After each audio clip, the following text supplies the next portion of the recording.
All right. Hopefully this works. I am currently live. Bit of a pregame for the Leafs game tonight against, I believe, the Sabres. Yep.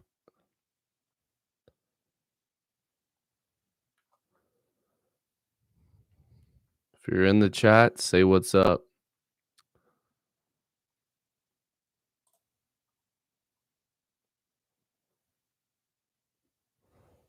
What's up, Brad? Martin, Callum, how's it going? Bryson, Dave. Hopefully everybody's doing good tonight, getting ready for the game. Leafs on a pretty good run right now, 7-3-0 in their last 10. I'll definitely take that. Hopefully the microphone is coming through pretty clear. But yeah, this is a really random time for me to go live, but I figured, there's a game later, so I might as well go live for a bit. Cheering for the Leafs since 1968. Damn. Since 1968, so you just missed the 67 Cup. That's really cool. Or is it Bryson or Byerson? Sorry, I didn't mean to mispronounce your name. Yeah, hopefully another win. The Matthews overtime goal was nice. They gave that Nylander, I thought it was Nylander's goal, but they gave it to Andre Kasha later at night. I don't know if you guys caught that. But it actually didn't get credited to Nylander, so he still has 7 goals. They gave that goal to Kasha, which I meant to check. He has 4 points, but he's looked better than that.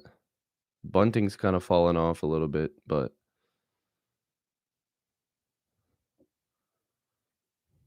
yeah, I don't expect a huge audience in this stream just because this was such a random time. So it might just be a few people in here just talking about the Leafs tonight. So yeah, Campbell is really good, man. He's just had an incredible start to the season. I think he's had an incredible start to his career. Yeah, this start of the season, 939 save percentage, 182 goals against average. Just a great start for him.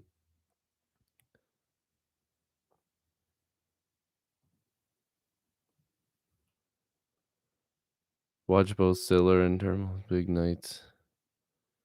Yeah, I mean, there's been so many great Leafs over the years, so I'm sure you've seen a lot of the greats. Yeah. He's got to stay healthy. Knock on wood. Keep him healthy. Hello from Stockholm, Sweden. Wow, thank you very much for tuning into the stream. That's really cool. I've been saying that Liljegren is just so good. I've been saying that for a long time. I think people were underrating his game. And I think the same thing's going to happen with Nick Robertson. Like, you can't just watch Nick Robertson play a couple times ago while he didn't score. I mean, you got to give this guy like 10 to 15 games to like actually get going. Whereas with Liljegren, now he's had a few games and they can't take him out of the lineup that often because he's playing well enough to be in the lineup. You're going to start to see some guys that you don't see get opportunities, and you're going to see that the Leafs have a decent amount of guys that should be in the lineup. Um, Liljegren's a fantastic player. I will say, when he first got drafted, I seen him live and he looked terrible. Like I was like, "Oh no." Like he just didn't look like he was going to fit in the AHL even. But then as time went on, he developed and he looked so good. And he still obviously does. Do you think Richie will still be a Leaf by the deadline? Yes, I do, just because if and when the Leafs make the playoffs this year, which it's still an if because it's very possible. Um, they need that physical presence. So I think that they'll probably hold on to him unless they get to the deadline and they're playing really, really well and they're trying to figure out ways to clear out cap space to maybe get, another player. You never know. Man, Nylander's looked so good of late. Nylander's looked good since last year. I mean, he's looked good his whole career, but I mean, last year was his coming out party in the playoffs. I mean, the guy absolutely just torched the Canadians, and then, of course, they lost.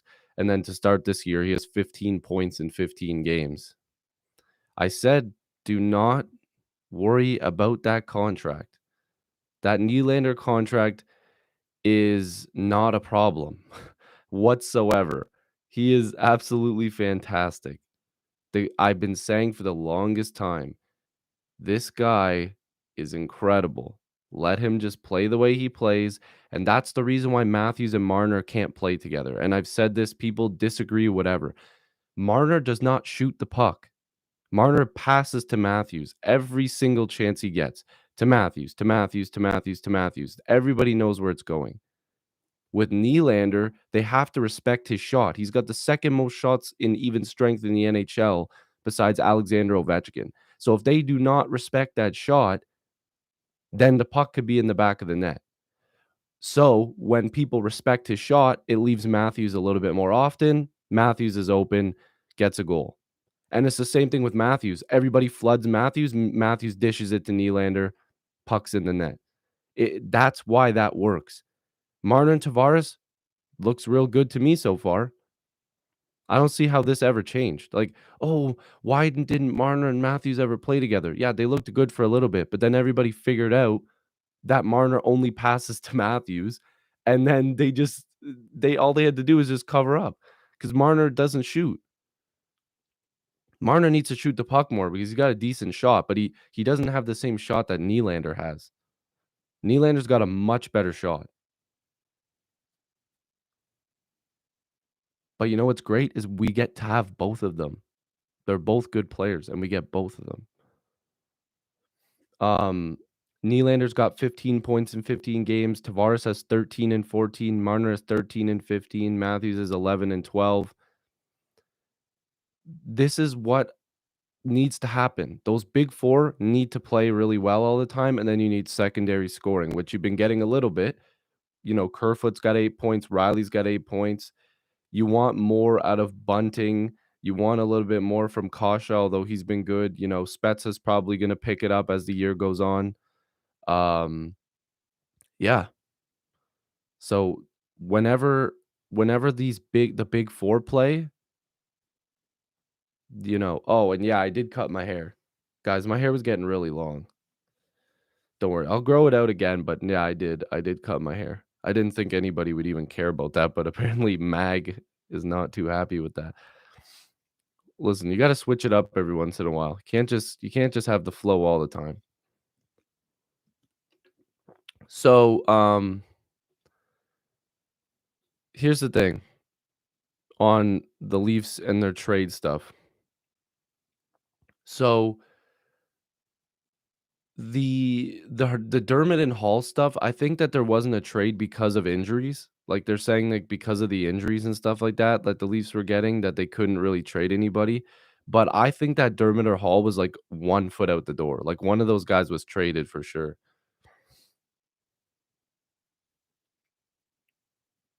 I feel like Sandy needs to be on the top power play. The way that they just paid Morgan Riley, he has to. They need him to perform. Which, by the way, I'm still shocked. I can't believe that he's actually re-signed. Martin, I appreciate that. Thank you for the support.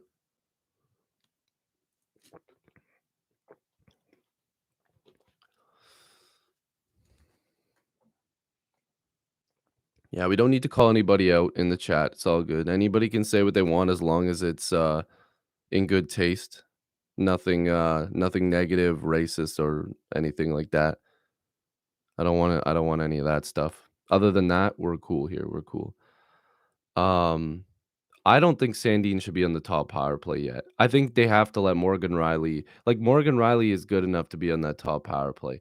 Rasmus Sandin, you can't here's the thing, you can't put all the pressure on him, and then Morgan Riley would probably feel some type of way being on the second unit. Like, I know it sounds stupid, but I think Riley plays better when he's confident. You can't take away his confidence by putting him on the second power play. Yeah, TJ Brody has been a good signing, man. That guy is just steady as hell on the back end. If you I always explain it this way. If you don't hear his name, fantastic. You know what I mean?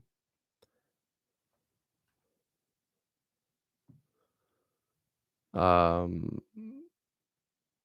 Campbell has made some amazing saves lately. But yeah, no, Campbell's just a winner, man. That guy, he's positive and he just has a good hockey IQ in the net. You can tell. The guy just makes the right decisions.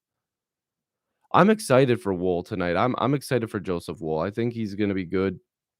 Um, Man, it's gonna be something crazy if Joseph Wool actually is ready to be a backup, because how do you get rid of that Mrazek contract? Where do you trade it? What do you do? Because it's $3.8 million.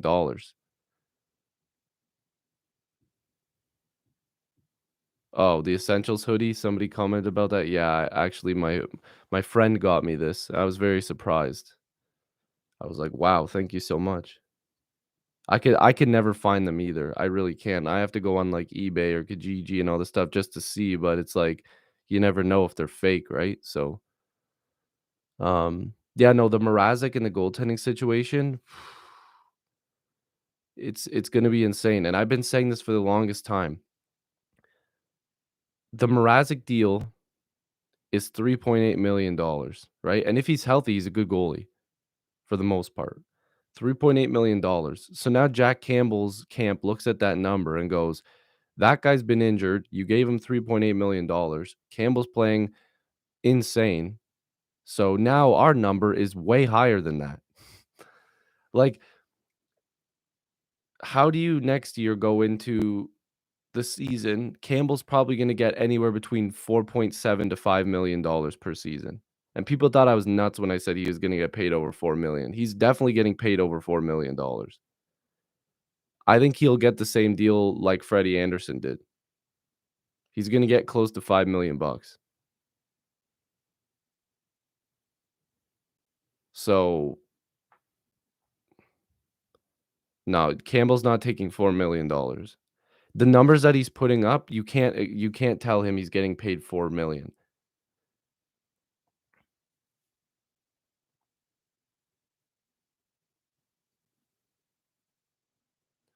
The Tampa Bay thing only works if that player becomes healthy in the playoffs. So you can't just put them on LTIR for a bit and then save money and then bring them back. No, because there's no cap in the playoffs, that's when all those guys start coming back.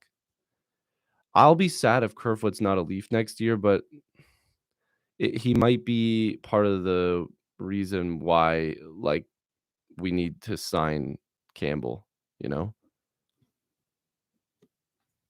I want to know your thoughts on the Kadri trade. I know it's been a while, but it's the one that stings the most in my opinion. Yeah, this is okay, this is the thing.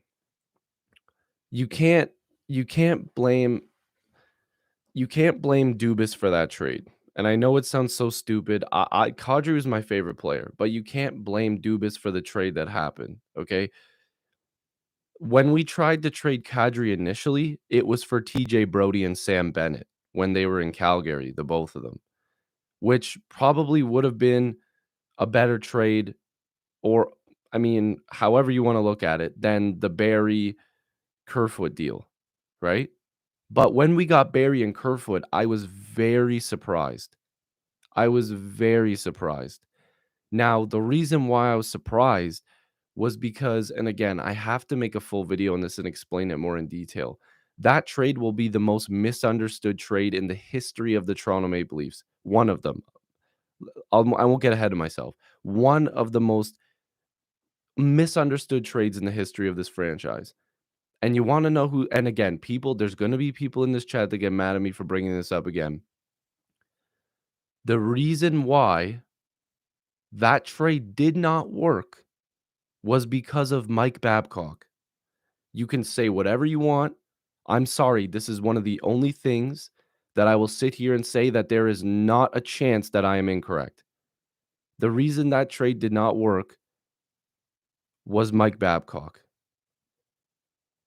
The second Tyson Barrie came to this team, Babcock tried to turn him from an offensive dynamic, amazing defenseman that was just basically another forward and tried to turn him into a top 4 right-handed shot, bruising, like, defenseman. No. Stop trying to change players. Stop. It doesn't work. This isn't your 2010 Red Wings where you just do whatever you want. No, that's not what happens. Um, like and Kerfoot has been good since coming in here, but he's been riddled by injuries, which he never was in, Colorado, but he also never got the chance to play where he is now, and Kerfoot looks amazing when he's playing in the top 6. Who would have thought? This guy's amazing when he plays with good players because he's also quick. He kills penalties. He can play on a power play unit, right? But when Tyson Barrie came in, he didn't play good.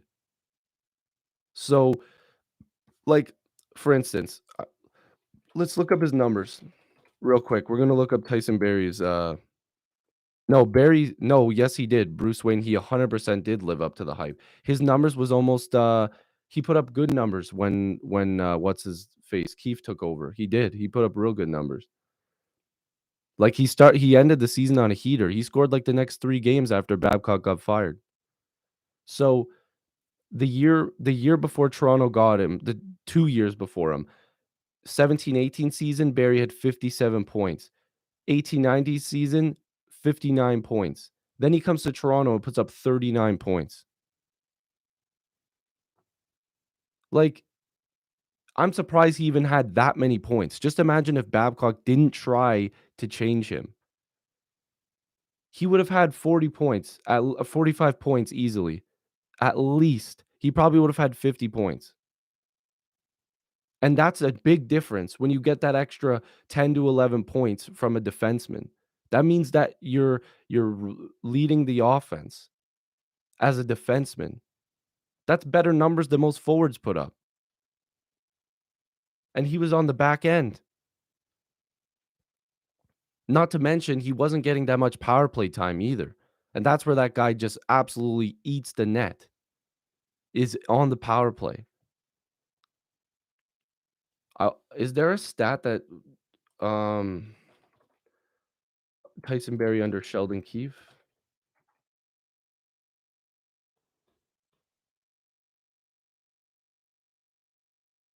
No, I don't think that the problem no, because here's the thing. Again, another misconception with that trade. The Avalanche was trying to give themselves even more cap space. They were really opening up to try to trade or to try to sign big name players, which they kind of did. They acquired some pretty decent names, but um Kerfoot was not the same offensive player as Nazem Kadri, but his defensive side to his game is something that Leaf fans still don't look at.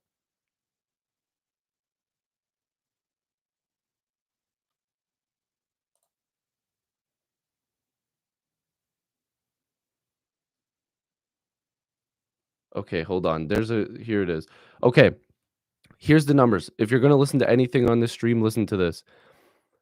Under Mike Babcock, um, in 23 games played, Tyson Barrie had 0 goals and 7 assists in 23 games. In 47 games played under Sheldon Keefe, he had 5 goals, 27 assists for 32 points. 32 points in 47 games played under Sheldon Keefe. Mike Babcock ruined that guy. Ruined him. He doubled up his points per game. Oh my god, just imagine if Sheldon Keefe was the head coach that whole season. we would have got probably a 60-point performance from Tyson Berry. And then it's a whole different conversation because then that team scores even more than they already were. Like, how did he do this to that guy? How? And this is the things that Leaf fans ignore. They go, "Oh, Barry sucked." No, Barry was not the guy that Babcock was preaching that he was. He was the complete opposite. I don't see how again, I don't know if you're talking about Kerfoot in previous seasons, because I do agree Kerfoot has been invisible in some games, but this year, Kerfoot's been amazing. Also, somebody said it's a hidden comment, Kerfoot defensively, he's gotta win faceoffs, throw hits, be nasty. This guy's talking a lot of smack. Okay, whatever. We can just throw he said something pretty nasty at the end of there, not because that was a regular comment until the last sentence. So, I I'm not gonna repeat what he said because then I'll get demonetized, you know what I mean? Um, yeah, I mean, Hyman's having a good season too. I love Zach Hyman. But, again, when you play with Connor McDavid and, Leon Draisaitl, you're gonna put up points. Like, half of this chat, if you guys are decent skaters, you'll score 10 goals with McDavid. Like, oh, yeah, Martin, Medano 14.99. Yeah, exactly. What a dick. I'm sorry. Like, wha just whatever. I do not like Mike Babcock.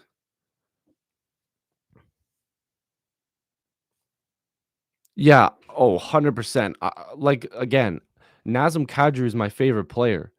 So seeing him get traded, I was very upset. But when I seen the return, I was okay with it because I knew, first of all, that Kadri nixed the Calgary trade. He didn't want to go to Calgary, so he said no. And it was, or was it? It was both. Brody didn't want to come here, and Kadri didn't want to go to Calgary, so it was both. And then they had to trade him because he kept getting suspended. People are like, "Oh, Kadri brought the grittiness," which I agree with. "Oh, Kadri was a good defensive player," which I agree with. Kadri could score, which I agree with. By the way, my favorite player. They're like, "The Leafs need that." Guess what? We needed it both times he got suspended in the playoffs. We needed it. "Oh, we could use Kadri right now." We could if he didn't get suspended twice. Like, he was the one getting suspended. Kyle Dubas is not responsible for him getting suspended. Like, I don't know how this guy could have been like, "Yep, Kadri, here you go. We're giving you another chance." After 2 years in a row, he did the exact same thing, which again, I freaking love Nazem Kadri, one of my favorite players in the history of watching hockey. I love that guy. And what people seem to forget too is Kadri wasn't always the greatest player in terms of showing up on time and everything like that. He was labeled as a bit of a smartass coming into the league. He got chances early on. He's been suspended by his own team early on in his career. So he got a few chances, but 2 times in a row in the playoffs? Come on, man. Like you can't do that. And in the series against Boston when he was playing with Nylander, I'm pretty sure, they looked amazing in the first game together. They looked so damn good, and I'm like, "Oh my god, the Leafs are gonna win this series if these 2 just keep playing together." And then what happened? I'd love Kadri to come back as a free agent, honestly. Oh, man. Yeah, I remember the outlet pass. The one yeah, I was gonna say the one where Nylander oh, don't remind me, bro. This is why I'm pissed. Like, that would have been so freaking good. They would have been so good together, that series. But, yeah, I seen some people make some comments on the hoodie. I appreciate it. Yeah, I love this sweater.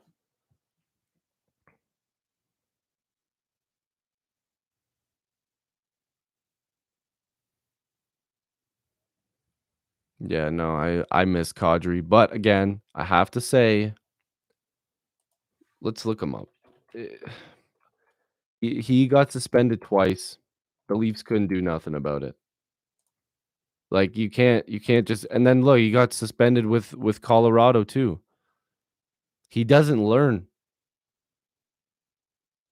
He got suspended 3 times in 3 years. And if he keeps doing that, he's gonna get massive suspensions. Like, we're talking, like, 30 gamers because he can't stay out of the box. This year, again, good start to his season, 11 points in 11 games. He's amazing.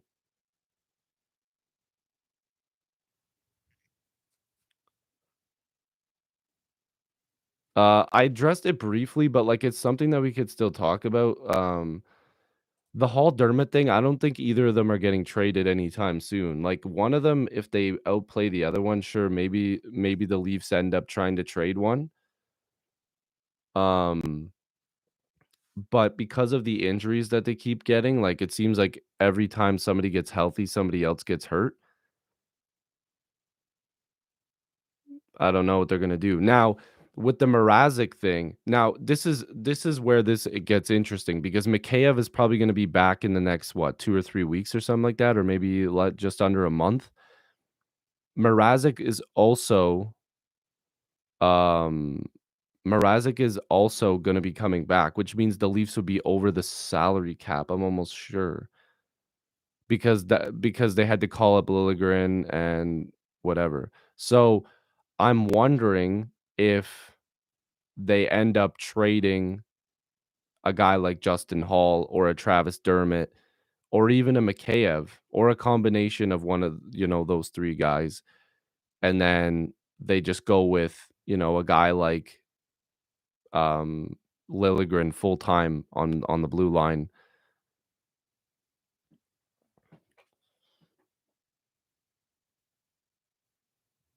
I don't know, people I like Engvall, but yeah, he could be a guy that gets traded, but you guys have to remember, they have to make the money work, right? Like, and I know people don't wanna hear this, but Mikheyev has been very ineffective also. Like, Mikheyev is getting paid a little bit too much. Campbell is definitely gonna get anywhere between, I said 4.7 to 5,000,000 on, like, a 4 or 5-year deal.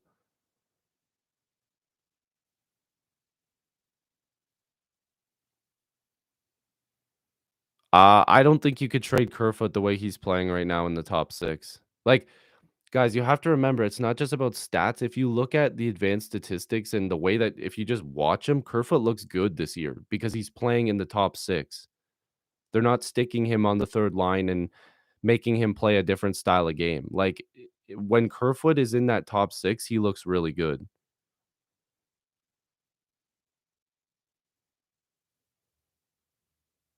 Um, Kerfoot might be traded in the offseason, like, I could see that, but I think the Leafs like what he brings because it creates more depth for this team.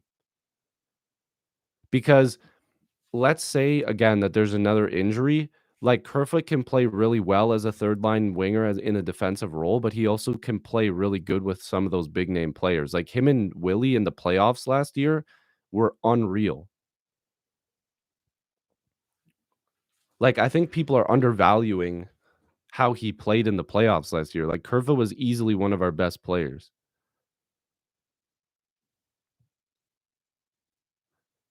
Like there's reasons why teams are so deep win the Stanley Cup. Like guys like Kerfoot need to be playing the way he's playing right now to win, and he did that in the playoffs last year, and he started to doing it now started doing it now. Like, let's just take a look. In the regular season, 23 points in 56 games played. Not the greatest, but also not too bad. But then in the playoffs, he had 6 points in 7 games. I mean, the guy was almost a point per game in the playoffs. Like, you can't really you can't really hate on him too much. And he's fast. I mean, people said he's soft, but I mean, he throws a few hits here and there. Like, he's not afraid to go in the corners. Like, I don't think people really I mean, people are love Nick Ritchie. But it's like, man, Nick Ritchie, until the last couple games, man, the guy's been invisible every game. People got on me when I said, like, how come I'm not noticing Simmons and Ritchie more? And it's like, um, their job isn't to put up points. Their job is to be physical, to fight, and they're not doing that. Like, I love Wayne Simmons, but like that physical edge that he brings is not really there right now. Same thing with Richie. Richie doesn't use his body to hit anybody right now. He's just there.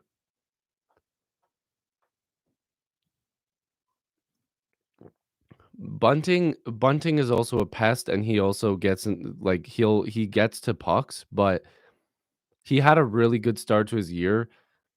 You gotta remember too, like, he's an under $1 million player. Like, I'm not really expecting too much, but I think they just want him to be a cheap option to get the puck to Matthews and Marner, or Matthews and Nylander.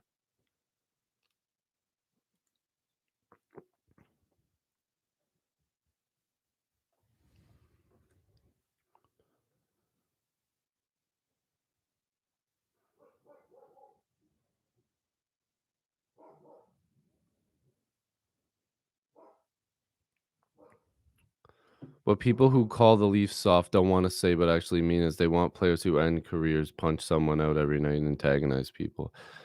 I don't want to see people's career end from stuff like that. I think Bunting's looked pretty good, but I mean, I'm not really expecting that guy to put up a ton of points.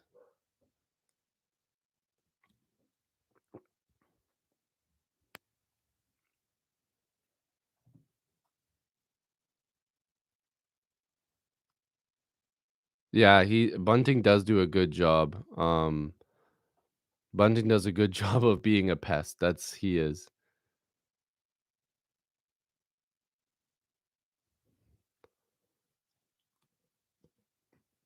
I mean, I'll be honest, the Leafs are playing better than the way I thought they were gonna play because there's been a lot of disappointments to start this year. Like, we're getting the big 4 guys, like, they're playing really well, which is good, and that's what Dubas has been saying this whole time, is if your top 4 guys are playing well, then everybody else should be falling into place and you'll win games. You're paying these guys to put up points. They're top 4 in points right now, almost all performing at a point per game. Nylander's got a point per game. Um,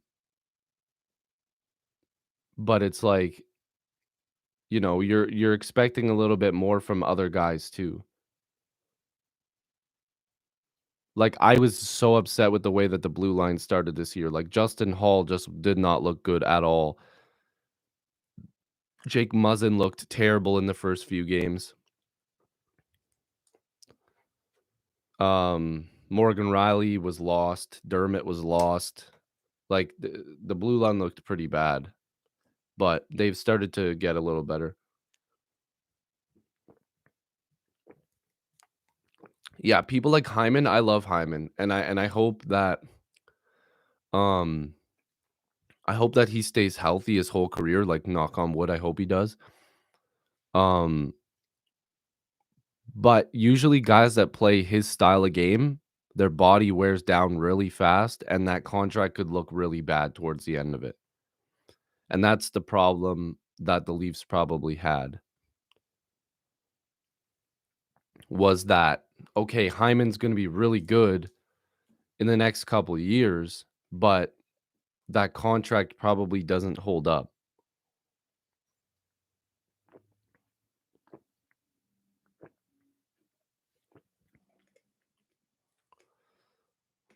Yeah, I mean, I hope he succeeds to the maximum level. Like I said, I hope he friggin' scores 40 goals this year. I don't care, but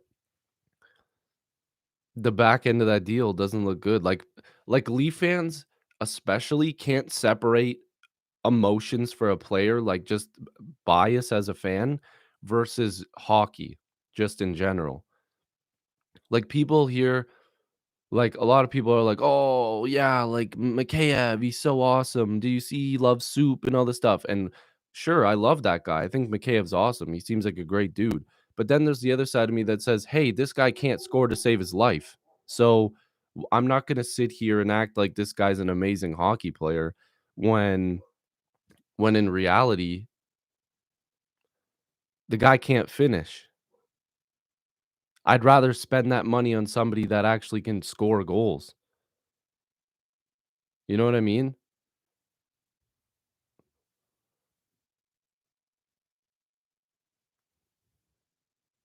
Joe, I know you're a great big Hall fan, but man, like, and I agree that we should have held on to him and protected him in the expansion draft, all that stuff like that. But he was the worst defenseman on this team at the beginning of the season. Like that, there's a reason why he got taken out of the lineup. You're right. He's looked better in the last couple games, but I want to see him get back to that real Justin Hall game because at the beginning of the season, like I just didn't want him on the ice at all because him and Muzzin were just terrible. Like they looked really bad. So he I mean, that's the other thing though. Jared McCann, holy, he's having a good start. I really wish we would have had Jared McCann. I'm not gonna lie. Dude, Jared McCann,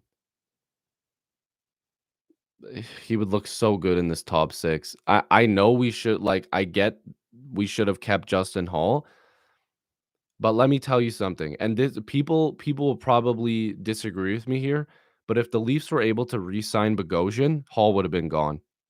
They would have kept they would have got McCann. They would have kept him. They would have protected him in the excuse me, in the expansion draft because they probably would have given that opportunity to Timothy Liljegren and then had Bogosian still play in that bottom pair with Rasmus Sandin and then kept Dermott and then went with whatever depth that they had, maybe, give Manel a chance. But I think that the way that the contracts were going and the fact that they couldn't retain Bogosian because Bogosian didn't want to play in Ontario, McCann would have been on the first or second line.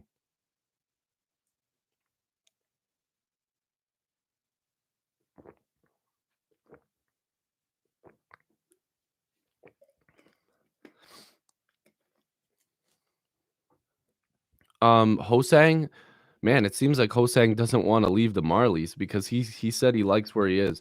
I think the Leafs want to give him the absolute biggest chance to thrive and put up a bunch of points, and then yeah, like they're gonna see where he's at. Let me see, what's his points right now? Yeah, 7 points in 8 games. I think they're gonna see if he can put up a bunch of points and get his confidence up, get everything back to normal. And if towards the deadline they need a boost and they want to see what they have there, maybe they call him up. I like the way he's playing. I do.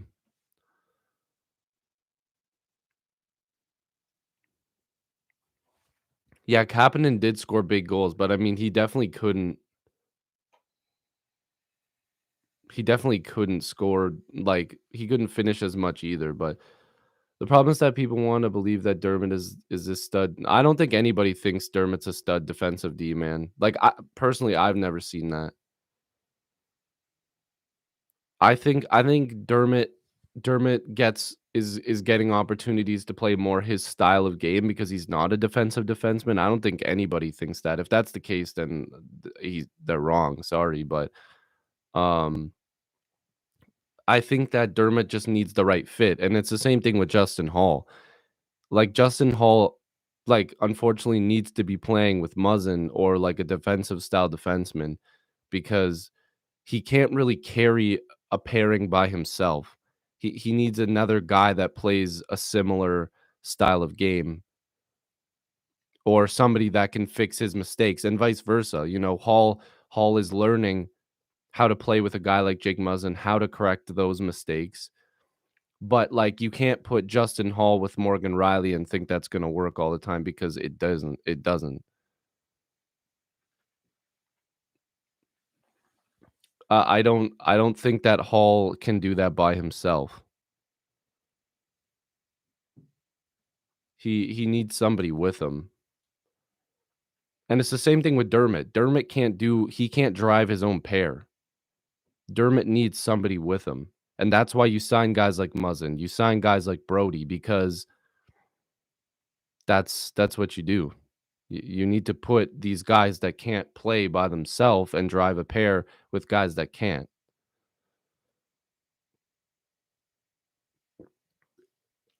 Yeah, the Matthews Nylander um chemistry is just unreal. We can't afford Manson, sir. I don't think I don't think we need Manson. Well, Andreas Johnsson is a good player, but small. Yeah, he's been playing really good to start the year, but I don't know. Sometimes I think that he just goes on these tears and then like he kind of slows down, then he goes on tears and he slows down. So I hope he just keeps it up. I've always liked Andreas Johnsson.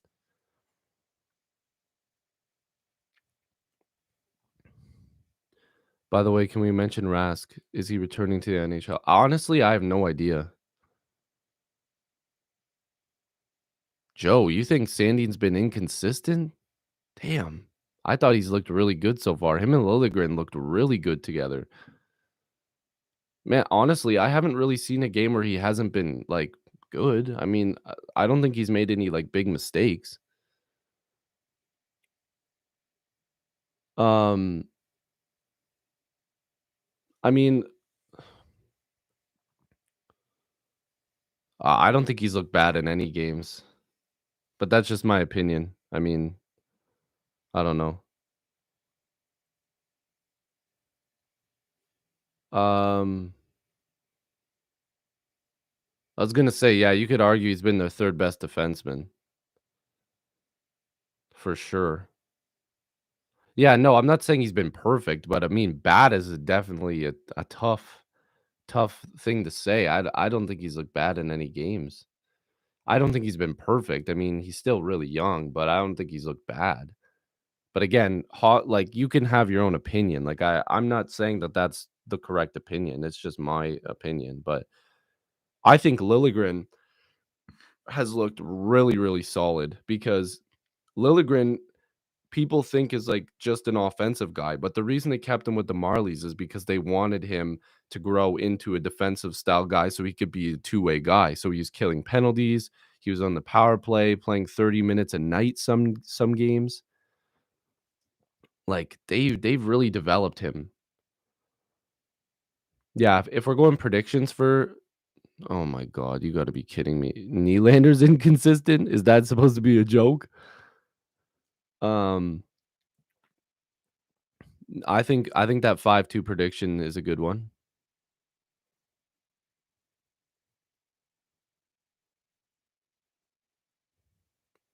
Did I call it? I said he should, but I don't remember if I called it. Man, I've made too many videos. If I did, pat myself on the back. Honestly, I've just forgotten some of the things I've said, I'm not gonna lie.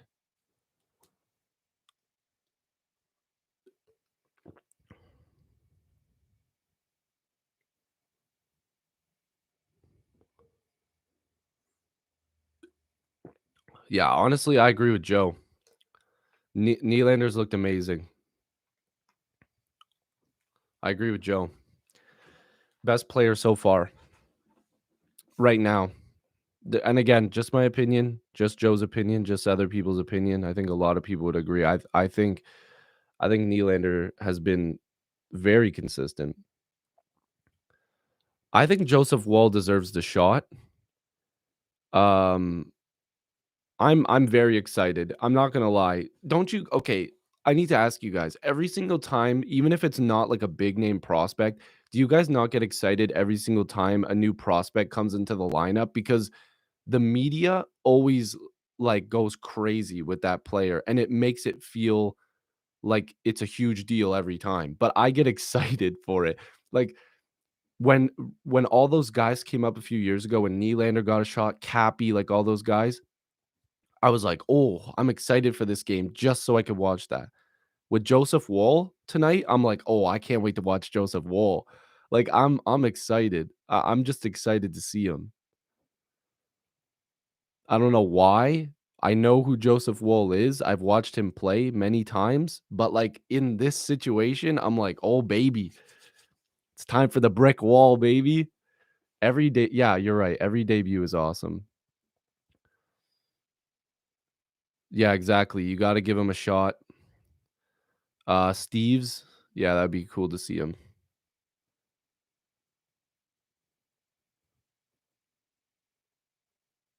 Yeah, system developed goalie coming in, that's so true.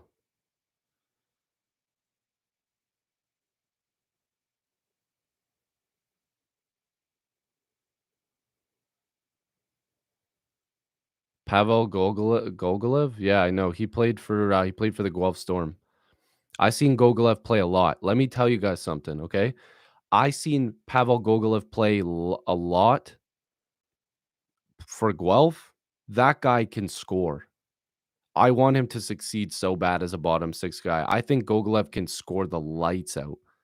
Whether that pans over to I don't know. I don't know. We'll see.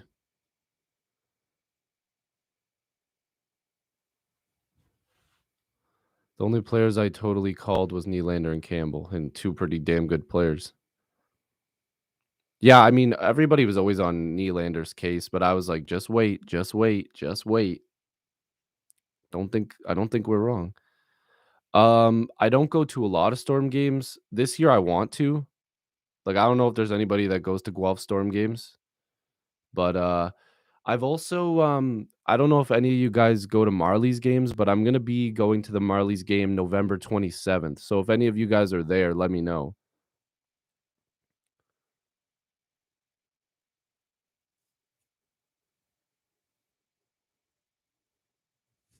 Damn, I was gonna say I've always wanted to do like listen, by no means am I saying I'm some sort of big deal or anything because I'm not. I'm just a dude that talks to a camera, which is kind of weird for some people to hear. But like I always wanted to do like a thing where like viewers from this channel, like the people here and like people from like downtown Stephen Brown's channel, like if like we all just met up at a Marley's game and just talked hockey. You know what I mean? Like, I know Dangle's done it, but he's, like obviously, he's, like, a celebrity in Toronto pretty much, but, um, and again, I'm not saying I'm not a big deal at all. I'm just saying, like, it would be cool just to talk to you guys, like, not just in front of this. Like, I'd wanna be at a hockey game so we all can turn and be like, "Yo, did you see that?" You know what I mean? Like, that'd be cool to me. I don't know. Andy, Steve Dangle, Jesse Blake, Downtown Sports. And a few others were the ones that who've been saying Nylander is worth every penny. I mean, yeah, yeah. Honestly, I'd love a chance to get on the Steve Dangle podcast network, but there's so much Leaf content on there. I don't know if that would ever be a thing, but I'm big fans of those guys. I really, really, I love the way that they're doing things over there, and I don't know if I ever got the opportunity to do something, I'd love to. Yeah, no, I'd love to. I mean, I don't think that's like Steve Dangle like commented on one of my videos, so like I think um like I think that they know who I am, but like I don't think that I don't think I'm on their level. I'll just say it that way. Like I think that they have a lot more like clout, I guess. But yeah, I don't know. I respect them. I think they're incredible. Would I be absolutely honored for the opportunity? I would do anything, you know what I mean? To have that opportunity, but hey, and if you guys can tell them, like if you comment on a video and be like, "Hey, check out Andrew Piluk hockey." You know what I mean? I don't know. Rob, thank you so much. Wow, thank you so much. Hype. the dude's doing this. I don't know if you guys can also see it, but thank you so much, Rob. I appreciate that. Really didn't have to, but I thank you so much for that 5. Definitely, definitely. I really do.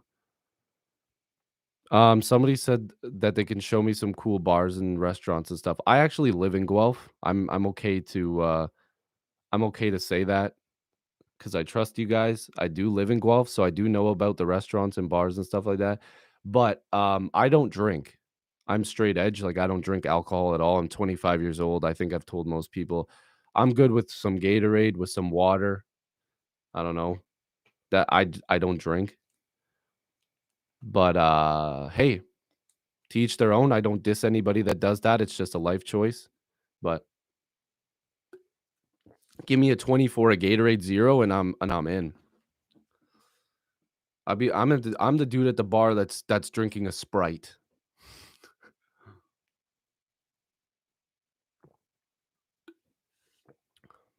It's not weird to not drink. It's a life choice.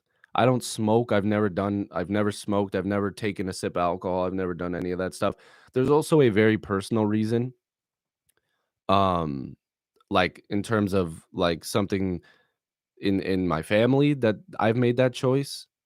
So I just made that choice based on a personal thing and for me going forward, you know what I mean? Yeah, I you know what? I love bar food. If I'm going to the bar, man, get me some bar food. Sometimes it's good, sometimes it's bad, but you gotta try it. You know what I mean? Like sometimes the food be a little crap, but man, you go to the right spot, they got good food. They got good food. McCabe's again, good food in my opinion.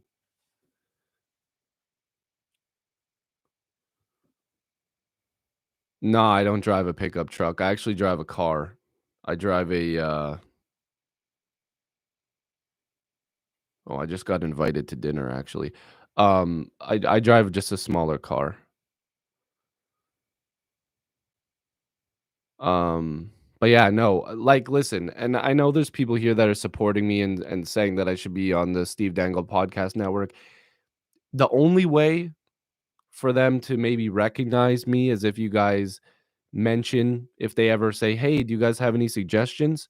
Like I don't want to go on there and be like, "Hey, like pick me" type thing, you know what I mean? Like I'd rather like them kind of, seek to out to me to be like, "Hey, like, we like what you're doing."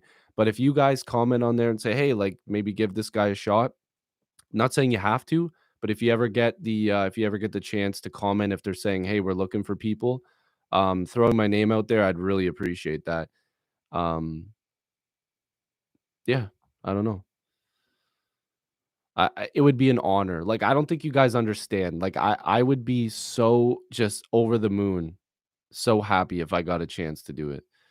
Tell us about the goaltenders. Which goaltenders are you talking about? Like Joseph Woll? Are you talking about um like Campbell? Because I think we know a lot about Campbell, but like apparently Jack Campbell's calling Joseph Woll like quick 2.0. That's pretty high praise because he's apparently very flexible, which I can agree with. He makes big saves. I like the way Joseph Woll plays. I really do. I think that he's a guy that they're still developing, whereas a lot of people think he's ready. I think it's gonna be more of a, okay, he'll play some games, get Mrazek healthy, excuse me, then let him tear it up in the AHL, hopefully, and then, have him play next year if they trade Mrazek or if they lose Campbell. I'm not currently playing hockey right now. I am a goaltender myself, but, um the thing is I wanna get back into the crease, so hopefully I'm gonna be playing soon. I need some new equipment though. I have nice stuff, but I kind of outgrew it a few years ago, so, um,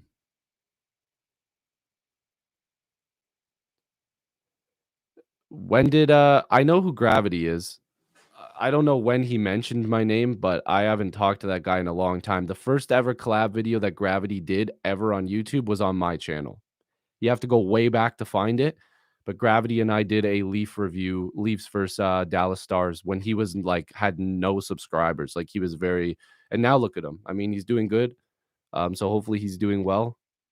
Haven't talked to him in a while, but, um, somebody said, "Would I stop being a Leaf fan if Nylander got traded?" No, and he's also not getting traded, and, the thing is, I mean, Kadri was my favorite player, and he got traded, so I'm still a Leaf fan. Guys, I'm a Leaf fan for life, unfortunately. Yeah, but no, Steve Dangle commented on one of my videos.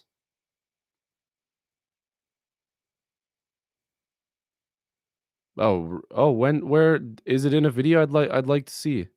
I'd like to see when he, talked about it, or was it in a, stream or something? And you'd be great on the Steve Dangle podcast now. Give yourself some credit. I think you and Downtown Sports would really add to their Leafs content. Honestly, I I think we would kill it over there too. Um, I don't know. It would be really cool. No, I graduated the radio broadcast program. So basically, out of college, I took time off to work, get some money, like, not in my field, like, I wanted to take a little breather because I honestly, I think that that's a great thing for mental health. Take a break, a little break for yourself, do what you love, and, make some money. I was still working hard, but I wasn't in my field. I got to a job in my field. I didn't like what they were doing.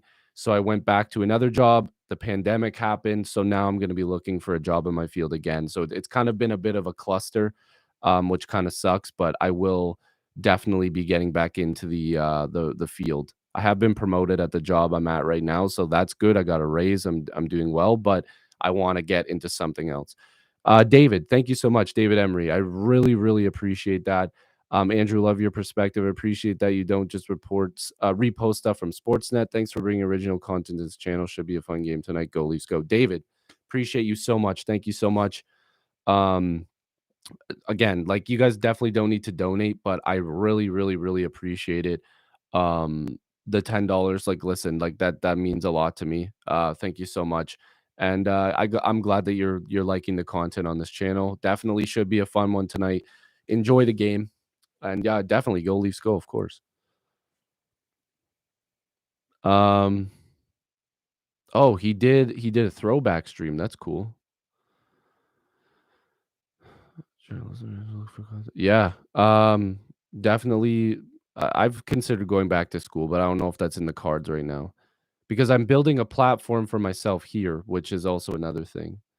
Hi Andrew, big fan, dude. Keep up the good work.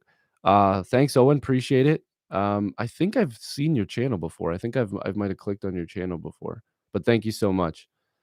Um, Yo, if you're trying to get back on the ice, West End Rex. Yeah, I've seen that. I've seen that definitely that goalies can get in some pickup games. I'm gonna get some new equipment and I'm definitely gonna sign up. Mink B, what are your thoughts on the Kyle Beach and John Doe mother interviews? Honestly, both were heartbreaking. The Blackhawks need to be held accountable.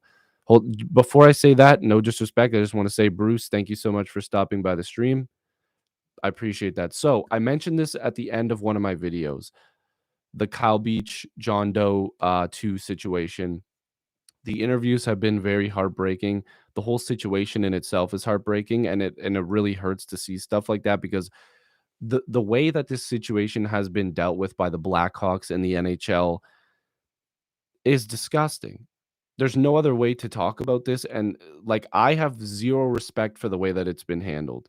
I absolutely am just so upset by the way that this has been handled. The situation that happened to these guys and to all the other players that this could have happened to, younger kids up to anybody, like, it doesn't matter. Like, this situation is brutal.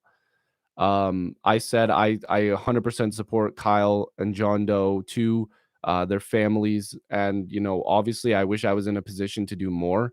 And I think that a lot of people need to step up and do as much as we can to talk and to bring more light to this. I know that it's been brought up, and I know a lot of people are talking about it, but more needs to happen. More needs to be brought up because this, and again, I apologize, cover your ears if you're young. The way that this is been handled is bullshit. It's absolute BS. It's BS. They need to be the Blackhawks and the NHL, Donald Fear, Gary Bettman, they need to be held more accountable. They need to be held more accountable. I am not I'm not happy with the way that this has been dealt. Saying, "Oh, like some of this stuff didn't happen on the NHL level, blah blah blah blah." Just get these guys the help that they deserve. Financially, they need to help.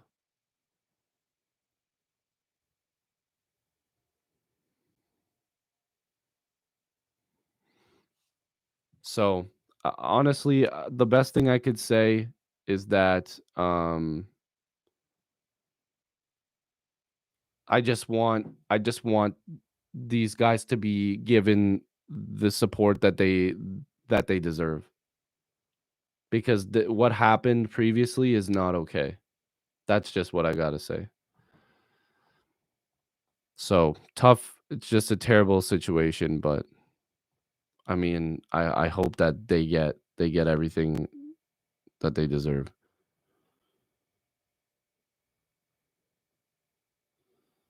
All right. So, I'm probably going to head out now. It's been over an hour and definitely hope the Leafs play good tonight. I need to go eat dinner before this game starts. And yeah, so I'm really hoping that you guys enjoyed this stream. Definitely a fun one talking about the Leafs, talking about some trades, possibly. Um, but yeah, no, like I said, best way to support me, like and subscribe here if you're new. And if you want to mention, I know a lot of people said about the Steve Dangle Podcast Network. If you want to mention to them at any point, that I would be honored to be on there. So thank you guys so much. Thank you for stopping in. And hopefully I'll see you guys in the next video or stream. Peace.